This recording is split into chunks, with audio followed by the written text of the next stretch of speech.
Hi, I'm Janet Demeter with Jack's Angels Foundation and host of Childhood Cancer Talk Radio. But number one, I'm just a mom. That's all, really. And I do what I do because I, unfortunately, like thousands of other parents, got a diagnosis for my child. And at first it didn't even register to me that it was cancer. It was this monstrous brain tumor called DIPG, which I ended up learning is one of the number one killers of our kids with cancer. But at the time, I was made to feel like we were on Antarctica. And it was so rare that, you know how sometimes they can't fly in a plane to save the people because logistics in Antarctica. But that's how rare it felt, and like, you wouldn't believe the insanity. Well, parents out there that are listening will know, but if you've never experienced it before, you start trying to figure out, how did I cause it? How could this be? How could I be so inconsequential? Because they told me that they had nothing for my son. There was nothing. That we could basically take him home, make him comfortable, or we could try a few things to extend life. And it just knocked me out of the water.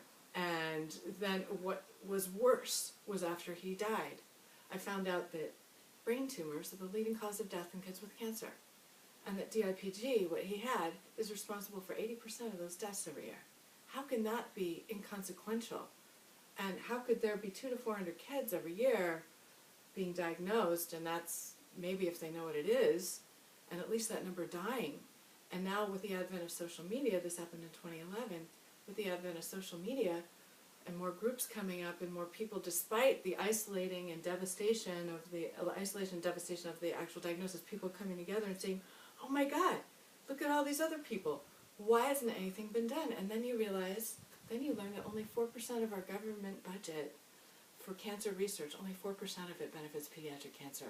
And the private sector is even worse. I'm talking about our cancer charities too, like American Cancer Society, which has done some wonderful things, obviously, for cancer.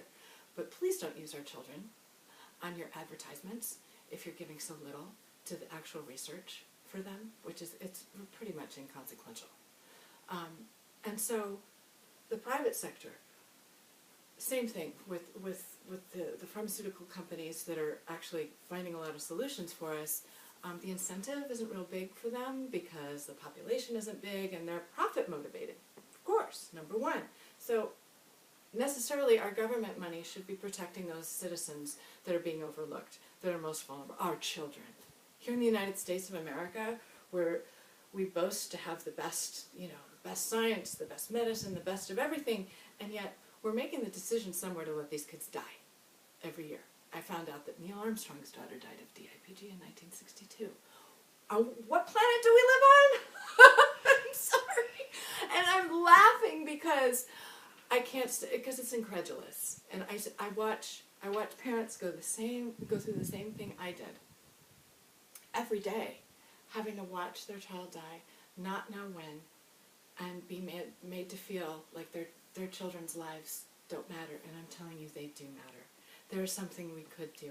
It's different if there's nothing we could possibly do. If something's, accidents, acts of God, we can't do anything about that. But we could do something to save these children, and we don't. And it's not just DIPG, it's not just brain tumors. Every childhood cancer is marginalized as rare and doesn't receive government funding.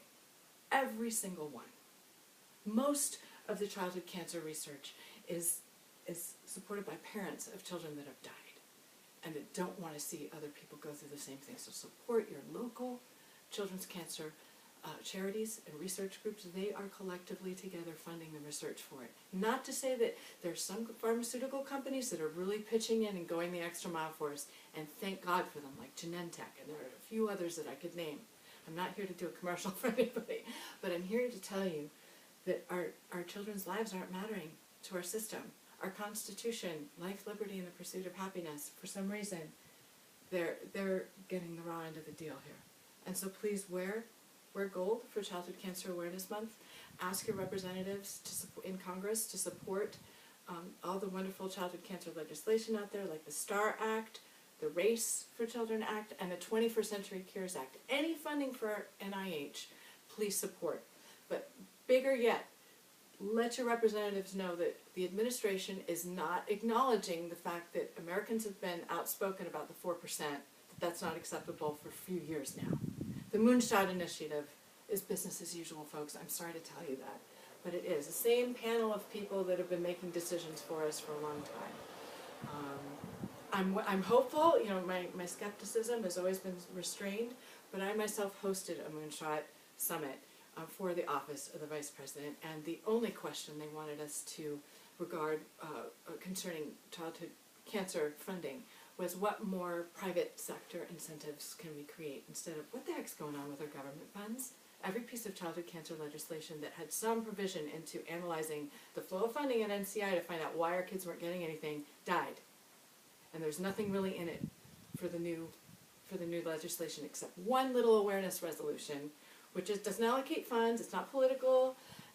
Republicans and Democrats together support it. HRES 586 is the only piece out there that asks for more consideration for our dying people and for our children, because we lose 20,000 years of life every year, and there's this one DIPG disease, which is the deadliest one.